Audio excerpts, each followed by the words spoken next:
Hayrı ve uğru, sükuneti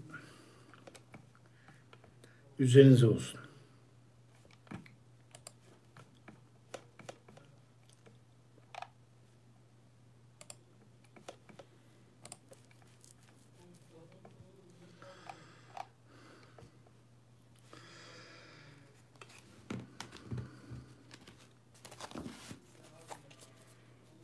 Çok fazla ısrar, çok fazla ısrar beni üzüyor. Tabii sizi de üzer değil mi? Yapamayacağınız bir şey konusunda karşı taraf sizi ne olur ölümü gör, dirimi gör, kulağımı gör, burnumu gör derse üzülürsünüz. Bu da öyle. Yani elim o kadar dolu ki vevk yapacak şu sıralarda pek durumda değilim. Ama bizim paramız para değil mi? Bizi niye yolda bırakıyorsun? Neden bizim vevkimizi yapmıyorsun? Hocam çok acil elini ayağını burnunu kulağını öpeyim. Ne olur yardım et. Ortada çocuklar kalacak. Elbette üzülüyorum ama ya çok ısrar üzüyor. Elif demiş ki arayacak mı? Elif maalesef aramayacak görünüyor. Müjgan B seni arayacak ama biraz dolambaçlı yollar. S hakkında ne planlar yapıyor demiş anne ara.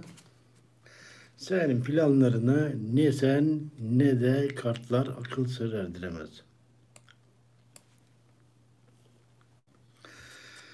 Mary Murat Damla'ya karşı oldukça iyi niyetli görünüyor, kötü niyetli değil.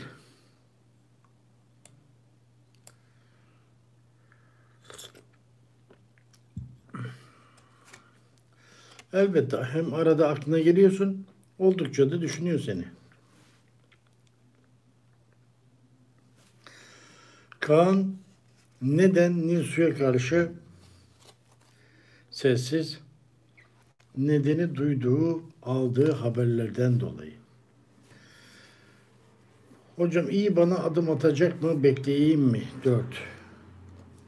4 değil 54. Evet. Ne dedin? Adım atacak mı? Sana adım atması biraz zor görünüyor. Hocam Yasin beni düşünüyor mu? Özlemiş mi beni? Şimdi senin için 2 tane kart çekeceğiz. Kartlarımızı karıştıracağız. Çünkü sen bir armut katılansın. O yüzden senin için özel 2 tane kart çektik. 2 sana, bir de masaya. Şimdi Yasin seni düşünüyor. Fakat Yasin kaçıyor.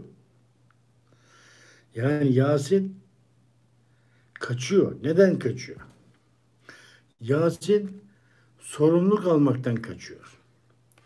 Yasin aile bireyleri içerisinde yapılan görüşmelerden aldığı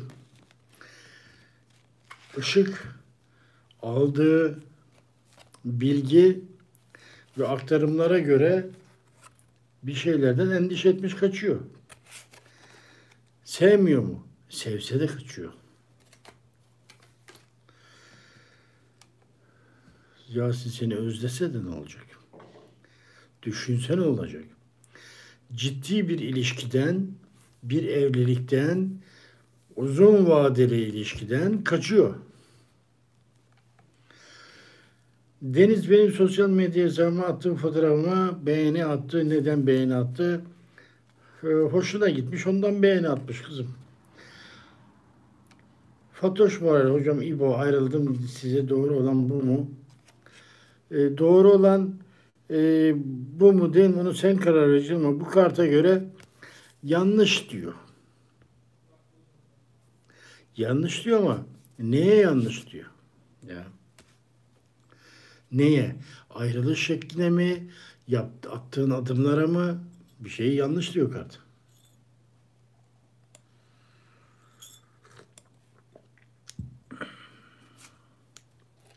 Evet, aklındaki sana oldukça fazla mesaj atacak.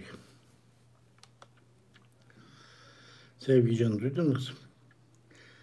E ile A çocuğu var mı? E ile A'nın çocuğu yok ama C'nin çocuğu var.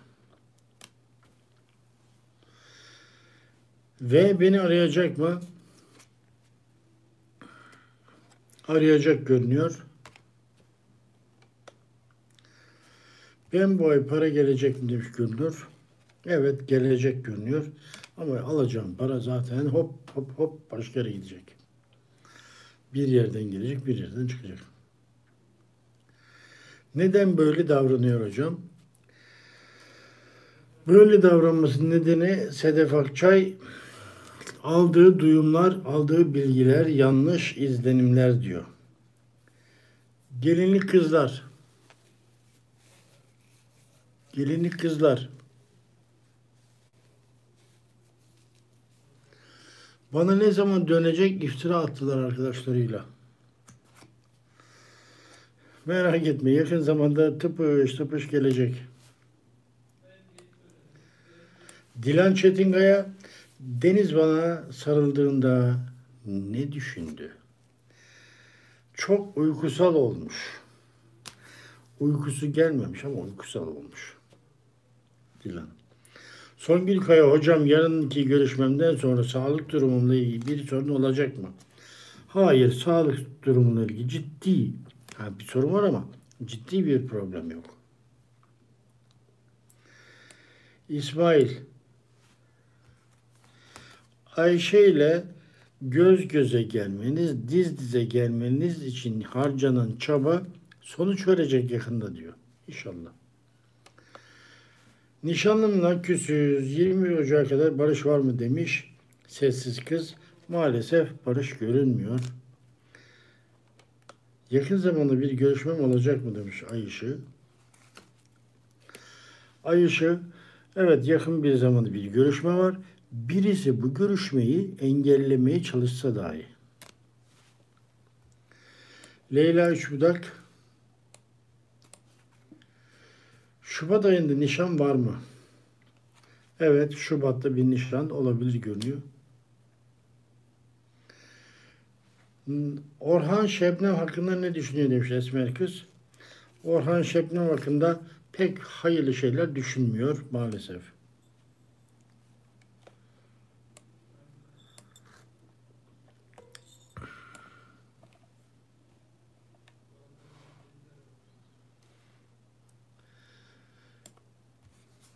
Elmi'nin sana adım atmak istemesi görünmüyor ama zorlama, horlama, korlama diyor. Yani emrivaki bazı görüşme olabilir. Hakkımda ne düşünüyor demiş Serpil. Senin hakkında oldukça karamsar görünüyor.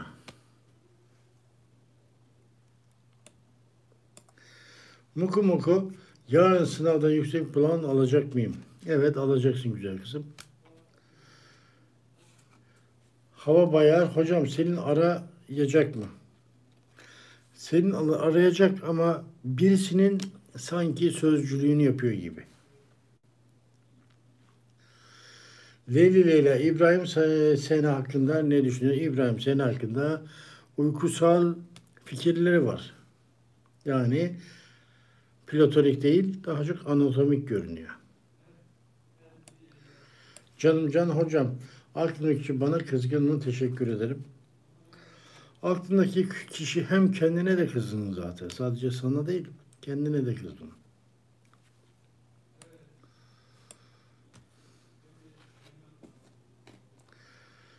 Dünkü mesajdan sonra hayatını birisini alacak mı? Demiş Güler Gül. Hayır, hiç hayatının birisini alacak gibi görünmüyor. Hayat ne zaman evleneceğim demiş. Güzel kızım. Evde kaldın görünüyor. Üzgünüm. Ama kart böyle. Ne diyoruz? Her şeyin en doğrusunu Allah bilir. Karanlıkta bir mum yaktı fakir Ömer demiyor muyuz? Zaten ayın hareketleri başladı. Daha çok Boğa burcu dikkat etmeli.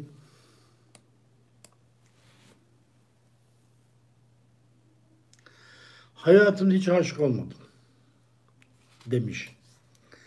Hayatımda hiç aşık olmadım demiş Ela Kaska. Allah seni korumuş da ondan aşık olmamışsın. Ama merak etme. İşte o geliyor. O geldiği zaman dünyanın kaç bucak olduğunu görürsün. Bak aşkı görürsün o zaman. Ah ah dersin. Ömer Acayet'i iş dersin. Ne olur onu bana bağla dersin. Ah ellerimde boş olsa da bağlasam.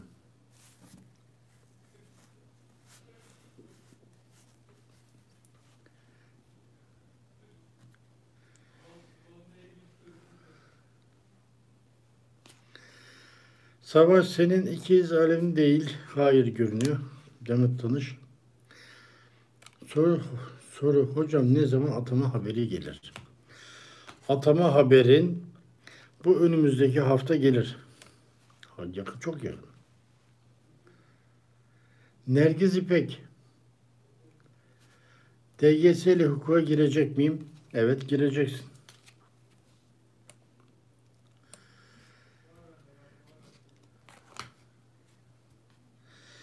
Şubat'ta gezintiye gitsen istediğin olacak görünüyor Melek Yürek.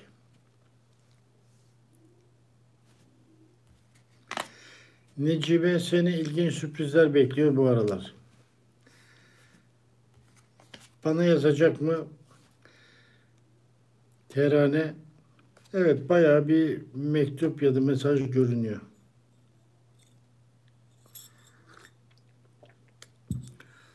Yöresel lezzetler mutfağı. Evet pişman olacak görünüyor.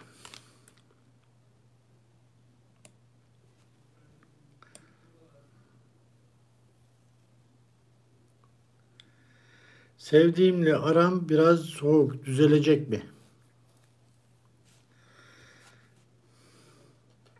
Evet düzelecek görünüyor. Evet evet duydun mu kızım? Evet. Evet evet cevap verdik. Beğenmediği için biz de onu beğenmedik. Engelliyoruz. Geçici olarak. Hocam Caneli Falcı'ya benim için baktırdı mı? Caneli Falcı'ya senin için baktırmamış. Adile Soylu. Tuttun mu? Nigar Mahmut Bey, nişanlının ailesi bizim ayrılık mevzusunda ne düşünüyorlar? Nişanlının ailesi ayrılık konusunda üzüntülüler aslında. Senden tarafı düşünüyorlar görünüyor.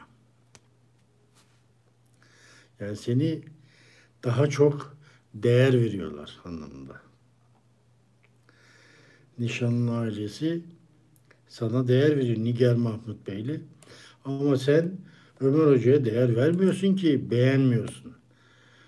Kısa vadeli güle güle.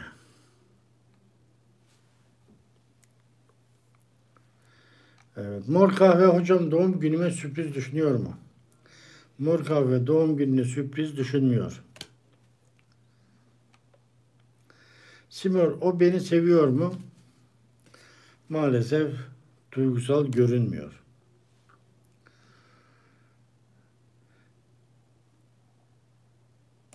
Bakın Nilüfer Hanım ne güzel söylüyor. Beğeni atmazsanız diyor. Hocamız küser. Küserim.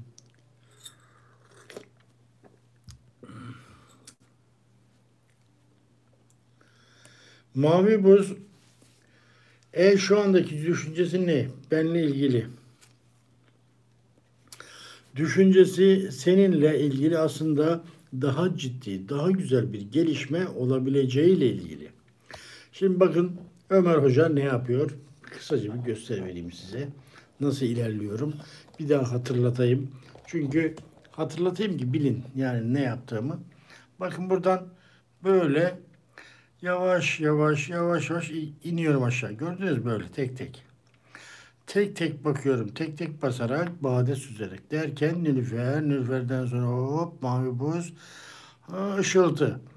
Işıltı geldi. Işıltı armut olduğu için, katılan olduğu için öncelik onun. Tabii gördüğüm zaman hemen ışıltıya yöneliyorum. Mehmet Göçmen var burada. Ondan sonra Mehmet Göçmen'e yöneleceğim. Ondan sonra size tekrar bulunduğum noktaya geri geleceğim ve buradan tekrar aşağıya tek tek inmeye devam edeceğim. Gördünüz mü? Yani yayın akışı böyle ilerliyor. Onu da hatırlatmış olayım. Işıltı. İş detayları almak için konuştuğum adam Adem. Bekar mı evli mi? Bekar mı evli mi? Hadi bakalım kartlar ne diyor bakalım. Bekar mı evli mi? İki tane kart açıyoruz karşıya. Birisi de çarşıya masada kalıyor. Evet, bu kişinin bağlı olduğunu söylüyor kartlar. Işıltı. Bağlı biri. Bağlı ne demek? Evli. Nişanlı. Yani bağlı bu adam. Ama bağlılığı çok güçlü görünmüyor. Yani eğer merak ettiğin şey buysa iş detayları için konuştuğun kişi evli ama ve lakin birisiyle bir beraberliği var ama güçlü bir beraberlik değil, hatta kopmuş da olabilir. Evet, yukarı çıkalım tekrar. Mavi Böz şu anki düşüncelerini bende. Nature Beautiful hayırlı yayınlar, teşekkür ederim. Simray, yarın sınavım var. Nasıl olacak? Duanı unutma. Yarınki sınavı biraz zorlu geçecekmiş.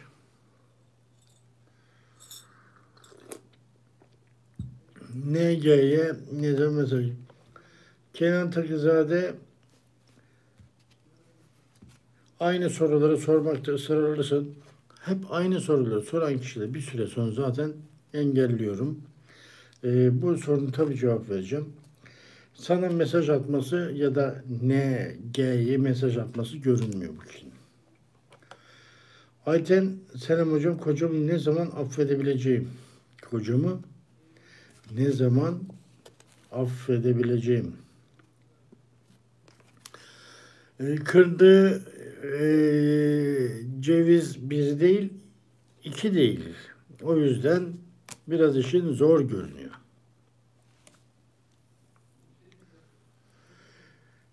Güneş'e bende mi benden vaz mı geçti? Yok, senden vazgeçmedi ama onun davranışı böyle. Biraz küskün. Simsim, ne ailesi benim için ne düşünüyor? Maalesef olumsuz şeyler düşünüyor.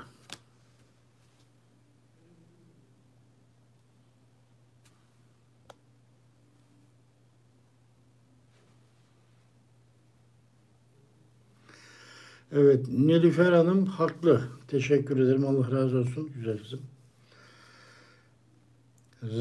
Rahip, kız kardeşim hamile mi? Evet, hamile görünüyor. Şimdi değilse bile bir ay içinde tek çift çizgiyi karşılaşır. Merve Yeşim hocam, derslerim nasıl geçecek? Fizik tedavi kalacağım ders olacak mı? Endişeliyim. Evet, kalacaksın bir dersen. Cece, merhaba, bana gerçek duygusu ne? Sana gerçek duygusu maalesef uykusu var. Biliyorsunuz ben uykusu diyorum. Yani bir insan birisini seviyorsa duygusal diyorum. Eğer bir insan bir insana karşı daha çok cinsel yönden yöneliyorsa o kişiye uykusal diyorum. Duygusal ya da uykusal. Bu kişi uykusal çıktı. Benimle iletişime kesecek mi? Hayır, kesik kesik de olsa iletişim devam ediyor. Nasıl biriyle evleneceğim demiş. Evde kaldın güzel kızım. Kart öyle diyor.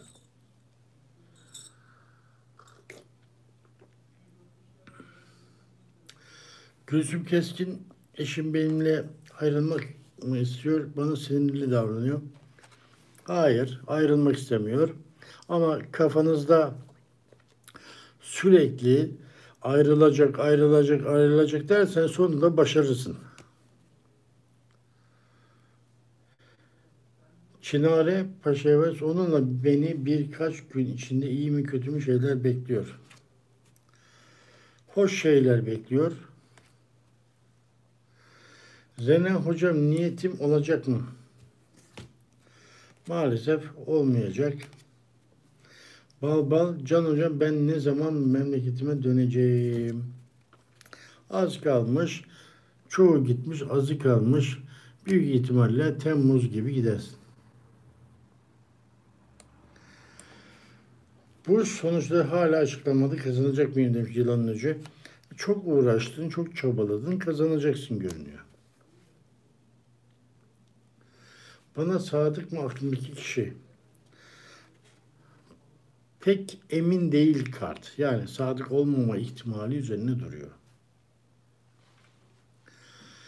Melike Hira, Cevşen hakkında ne düşünüyor? Cevşen senin hakkında hoş, olumlu şeyler düşünüyor aslında. Acele etmezsen. Gönül Salmanova, bana yazacak mı? Sana yazsa dahi biraz nahoş sözler kullanacak.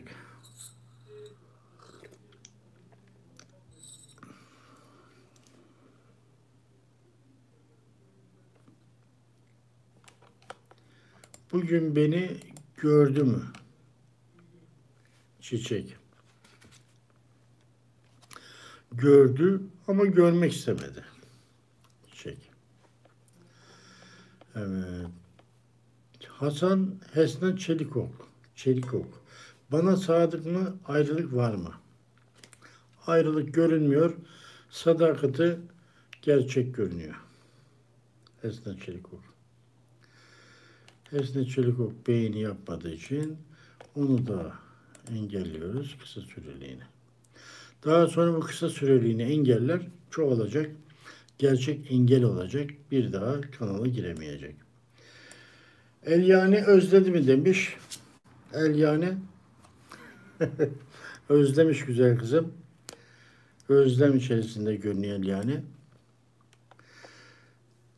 Josefine Joseph Josefine Lozi. Düşündüğüm kişinin önerileri kimden alıyor? Önerileri kimseden almıyor. Kendi kendini kafasından ilham alıyormuş. Böyle mi güzel? Sende de beğeni olmadığı için seni de geçici engelledik. Bana adım atacak mı demiş göğü yüzü. Evet, hem de koşacak görünüyor. Göğü yüzü duydun mu güzel? Mavi özgürlüğü. Aklımdaki benimle tekrar ne zaman iletişime geçecek? Maalesef tekrar bir iletişim görünmüyor kızım. M hakkında ne düşünüyor? Aslında güzel şeyler düşünüyor M. İmparatoriçe duydun mu? İmparatoriçeyi de engelleyelim. Evet. Sevgilim benim için ne düşünüyor? Senin için aslında güzel şeyler düşünmesine rağmen kıskanmıyor değil. Kıskanıyor. Sevgimile. Duydun mu güzel kızım? Evet. Seni de engelliyoruz. Ben teşekkür ederim Ayşe. Kızım Kumar Aliyeva, hocam merhabalar. Kızımın üzerine bağlılık var mı? Bu sene evlilik olabilir mi? Aliyeva, maalesef evlilik görünmüyor bu sene. Evet, Aliyevi'yi de engelliyoruz.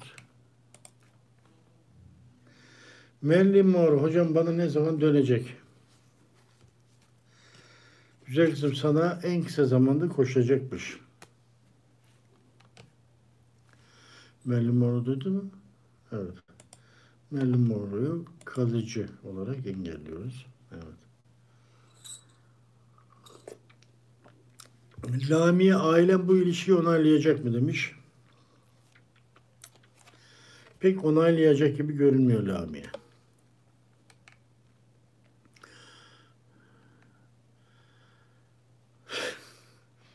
Beğeniyi önceden yapmayın. Ha, soru soracaksanız sorunuzu sorun, ondan sonra beğeni yapın. Çünkü engelliyorum. Bu ilişkiyi onaylamayacak dedim Lamiye. Ben teşekkür ederim. AÖD beni çekici buluyor, beğeniyorum demiş. AÖD.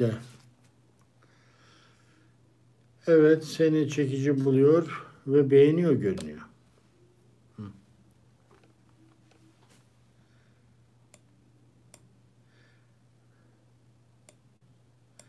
Hava Bayar. Teşekkürler. Ben teşekkür ederim.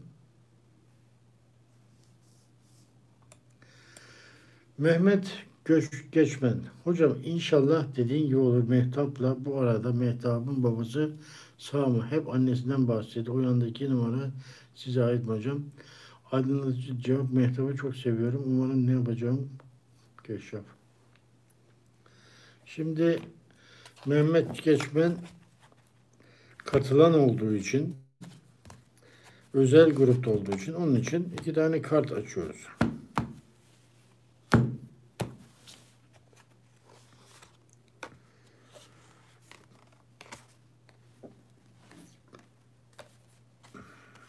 Evet, iki tane Mehmet için kart, bir tane de masada.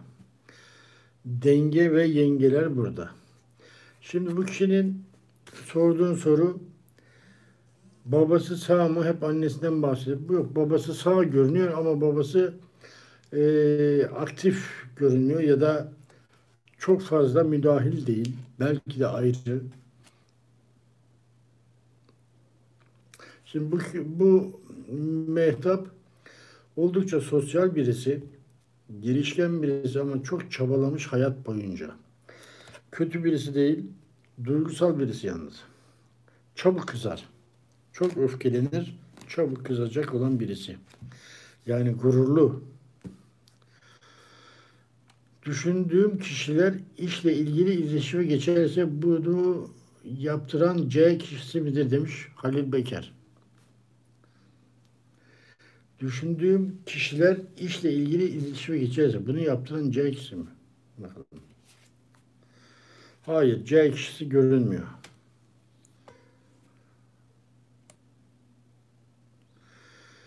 Teşekkür ederim Nilüfercik. Allah razı olsun güzel. Teşekkür ederim.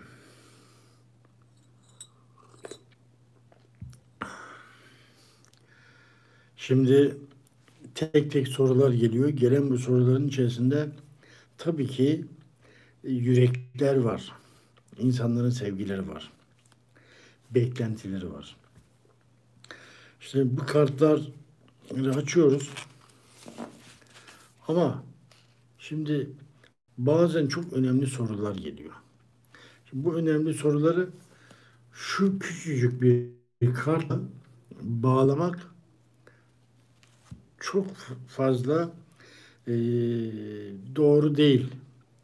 Şimdi kızım sordu dedi ki, kızımızın birisi sordu dedi ki, hocam imtihanım nasıl geçecek? Şimdi kart olumsuz çıktı. Şimdi bu çocuğa olumsuz çıktı dediğin zaman morali bozulur. Ama bir taraftan da daha dikkatli olması için teşvik de eder. Yani bu bir ikilem. Hayat ikilemlerle dolu değil mi? Hepimiz seçimlerimizin sonucu değil miyiz? Neyi seçtikse onun sonucunda hayatımız devran ediyor. Ya. Yani demek istediğim demem o ki her şeyin en doğrusunu Allah bilir. Karanlıkta bir kibrit yaktı fakir Ömer. Eğer kafanızda muallakta kalan bir konu varsa, yani acaba şöyle mi, böyle mi diye, ama hayat meselesi olan konular için demiyorum buna. Hani ya şu mu olur, bu mu olur? Bir de Ömer Hoca'ya danışayım gibi. Yani Kocam beni aldatıyor mu? Na na na na aldatıyor mesela. Ya bu önemli bir şey. Adamın günahı alınır mı? Bir kart için. Alınmaz. O yüzden böyle önemli konularda sormamanızı tavsiye ederim. Sorarsanız ben ne diyorum? Kart pozitif mi, negatif mi? Negatif çıkarsa negatif diyorum. Pozitifse pozitif diyorum. Yani detaylı bir bakım yapıldığında o zaman daha fazla böyle hayatınızın resmi ortaya çıkar. Daha fazla. Yani bu şeye benziyor. Hani sarhoş bir insan gördünüz, araba kullanıyor. Şimdi şunu demez misiniz? Hocam bu gider ileride arabaya ağaca çarpar ya da hendekten aşağı yuvarlanır. Değil mi? Yani eğer kartlarda beraber olduğunuz kişinin size karşı sevgisi zayıflamaya başlamışsa, ayrılık sinyalleri vermeye başlamışsa o zaten belli oluyor. Ama bir tane kartla aldatıyor, aldatmıyor. O zor. O yüzden bu bir nevi vebaldir. O vebali almamak için önceden uyarıyorum ben sizlere. Lütfen çok hayat konularında benim söylediğimi bir köşeye yazın ama siz yüreğinize her zaman danışın.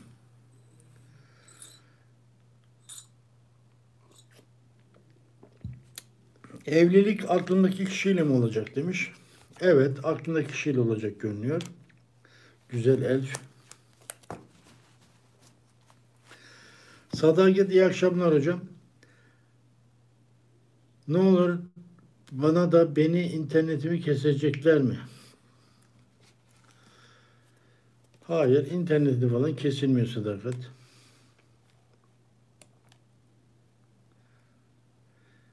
Filiz Yağmur, şimdi Güz Elf'i cevap verdim. Beğeni yok. Sadakat'e cevap verdim. Beğeni yok. Beğenileri cevaptan sonra verin. Önceden ben verdim demeyin.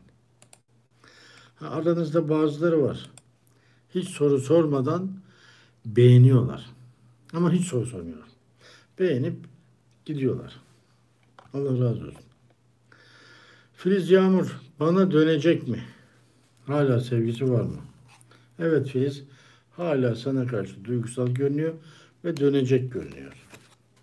Hatice Karagül, hocam ablam bu sene Maraş'a taşınacak mı? Ablanın bu sene Maraş'a taşınma ihtimali yok görünüyor Filiz. Hatice Karagül, hocam ablam bu sene Maraş'a... Evet Filiz, Hatice, bakın. Evet.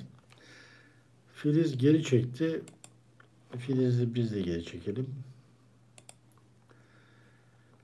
Hatice Karaburun, Karagül, onu da geri çekelim. Evet.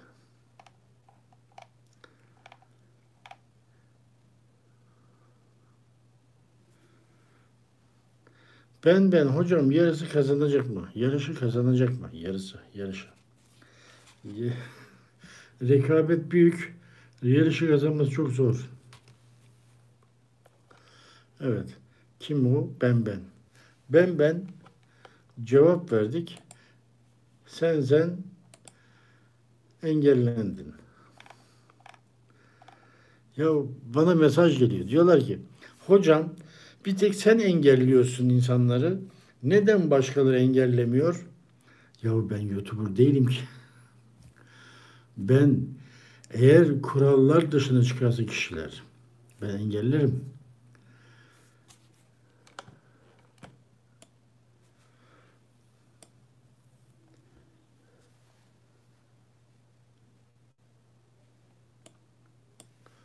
Evet.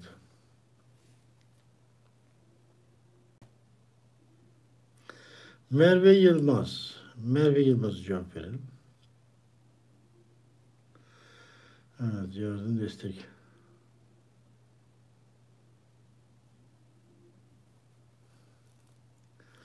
Merve Yılmaz, senin için 2 tane kart çekiyorum. 2 tane kart çekiyorum. Allah kimseyi çektirmesin. Ama ben kart çekiyorum.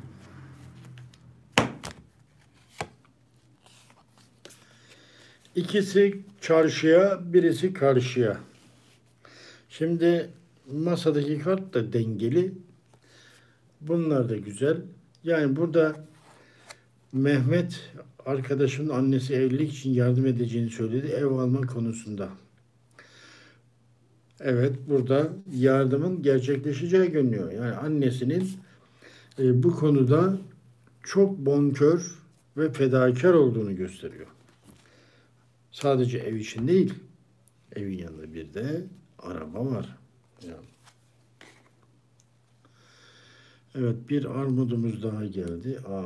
Şimdi evleneceğim kişiyle nerede tanışacağım demiş. için açalım kartları.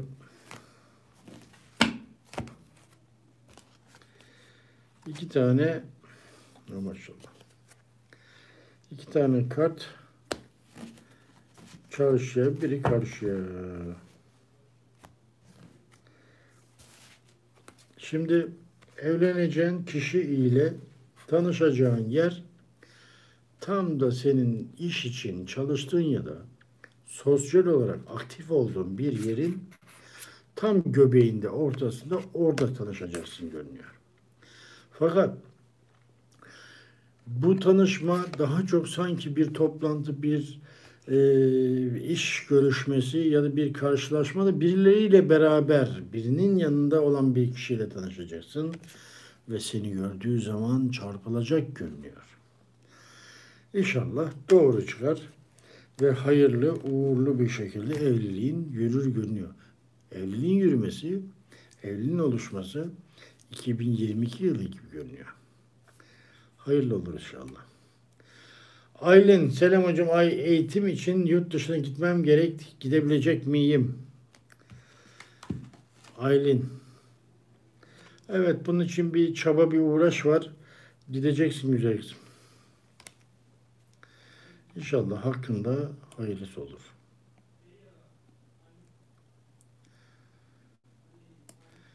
Hayat, nişanlım beni seviyor mu, özlüyor mu? Evet, nişanlın sana karşı özlem içerisinde görünüyor. Özlüyormuş. Yaramazlık yapmadan bekliyormuş.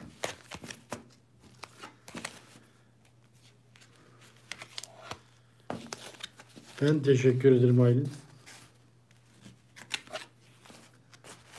Hani arada atladığım var mı diye kontrol ediyorum.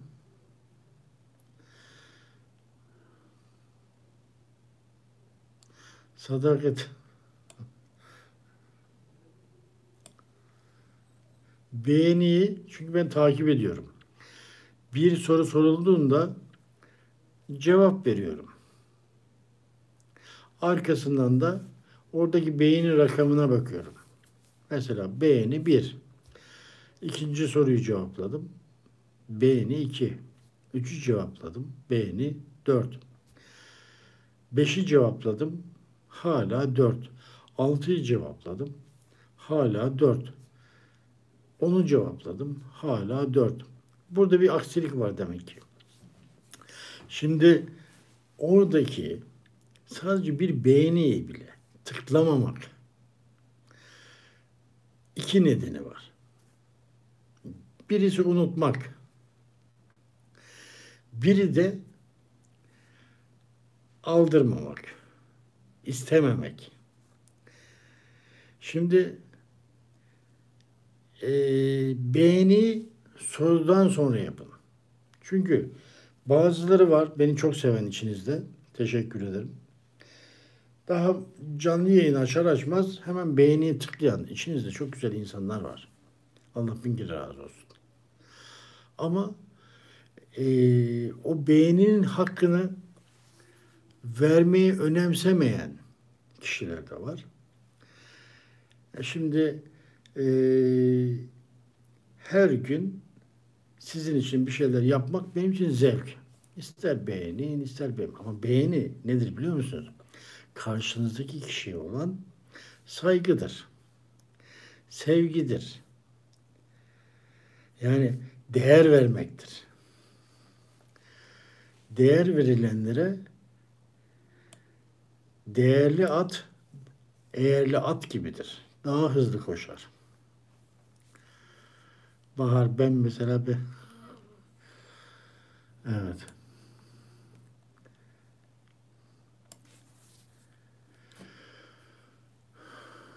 Aleyna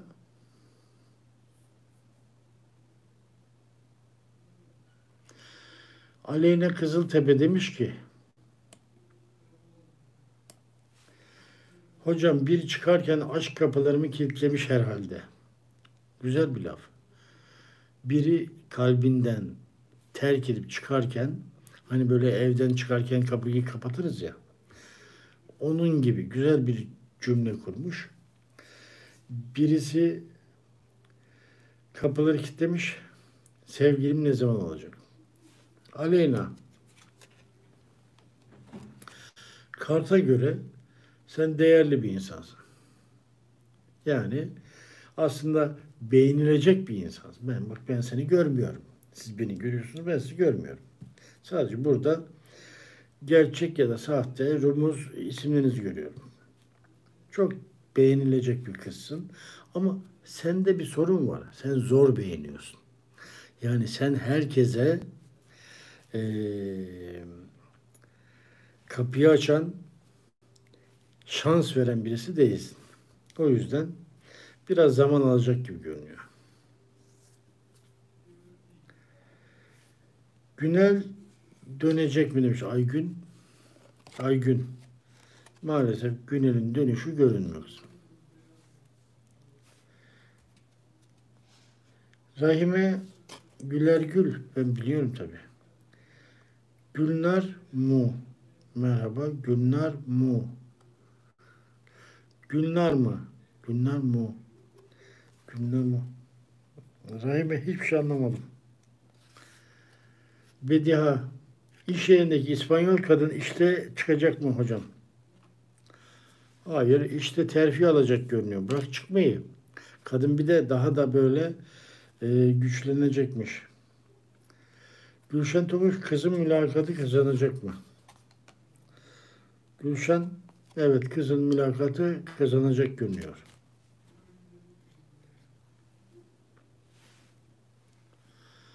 Mavi Özgürlük ben soru sormadan beğeni yapıyorum. Sonuçta emek veriyorsunuz. Yani illa cevap aldıktan sonra like atmıyorum. Siz cevaplamadan önce like atıyorum. Biz büyüklerimize saygılı olmayı öğrendik hocam. Teşekkür ederim güzel kızım. Tamam o zaman öyle yapalım. Bundan sonra ben mesela hemen beğendim. Güzel kızım. Sorunu sor, cevabını al, ondan sonra beğen. Soruyu sormadan beğeni yapmayın. Ha bazı dostlarım var, beni sevenler var. Onlar giriyorlar, hiçbir şey sormadan beğeni yapıp çıkıyorlar. Yani o şey gibi bir şey. Nasıl bir şey biliyor musunuz? Yani hani çiçeğe su verirsin ya. Çiçeği kokla ya da koklama fark etmez. Çiçeğe orada su veriyorsun gibi. Sevgi çiçeği.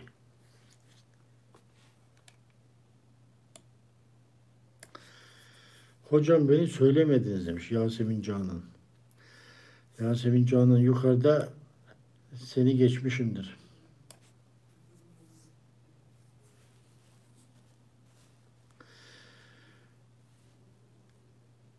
Filiz ben de soru sormadan önce beğeniyorum. Hocam her zaman emeğinize saygı.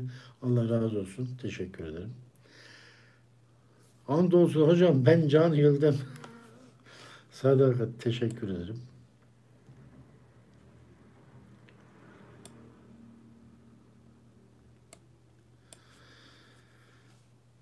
Rahime Gülnar Anar Bey'le aile kurmayı mümkün müdür Rahime? Evet mümkün görünüyor Rahime.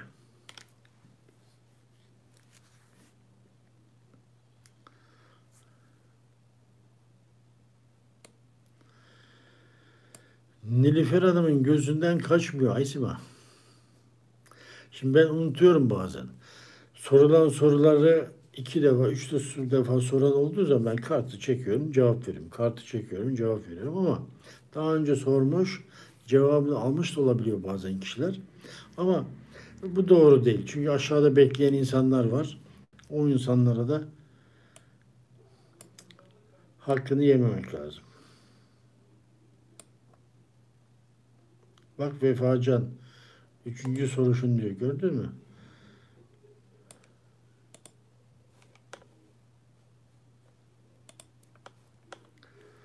Evet.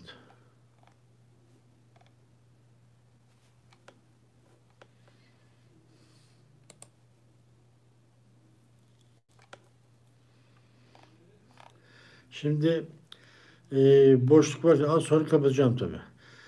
Boşluk varken zevk için talepte bulunmayın.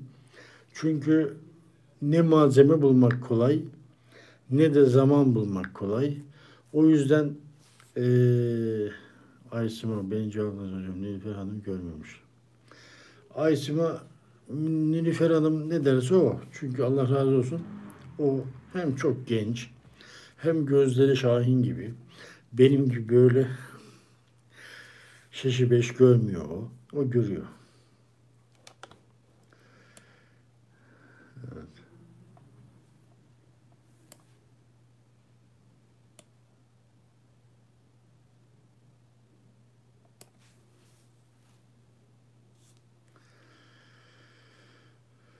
Yasemin, böğrümde ağrı var, ciddi mi? Tekrar yazdım.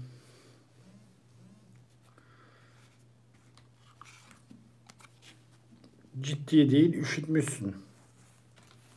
Bak doktor cevap verdi.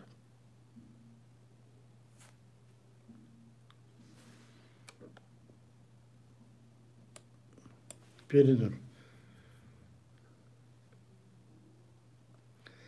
Yasemin Karadeniz, hocam sene kurban olayım.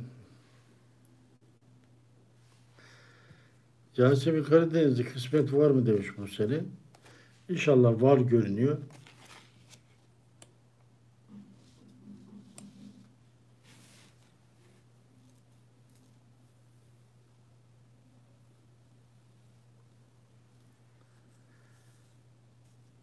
İkizler Burcu beni kıskanıyor mu demiş. Söyleyelim. Evet, seni çok kıskanıyor ama sana karşı da bayağı da duygusal.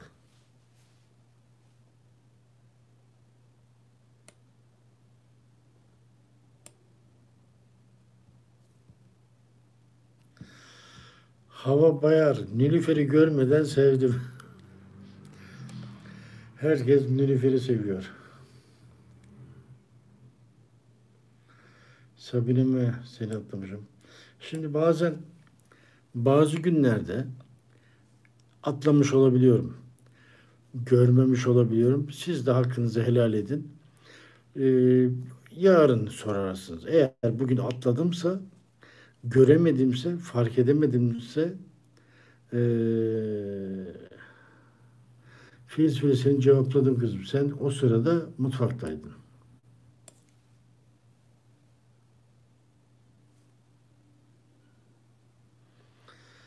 Yani soranlar bak ne güzel söylüyor Nilüfer Hanım. Soranlar tekrar soruyor. Arkadaşlarım, Google kullanıcı adınızı değiştirip tekrar soru soruyorsun. Lütfen bir soru soralım. Canım, kul hakkına girmeyelim. Gördün mü? Ya şimdi ben hepinize bir soru soruyorsunuz. Hop hop hop cevap veriyorum. Hop hop hop hop hop hop hop cevap veriyorum. Yani armut katılımcılara daha uzun, daha detaylı cevap veriyorum konuyla ilgili. O yüzden neden oluyor bu? Çünkü bir kişi üç dört tane farklı isimle soru sorduğu için gerçekten ihtiyacı olan kişiler meraklarını gideremiyorlar. O yüzden bazen böyle oluyor. Evet, kapatıyorum. 49 dakika olmuş. Allah'a emanet olun. Hoşça kalın.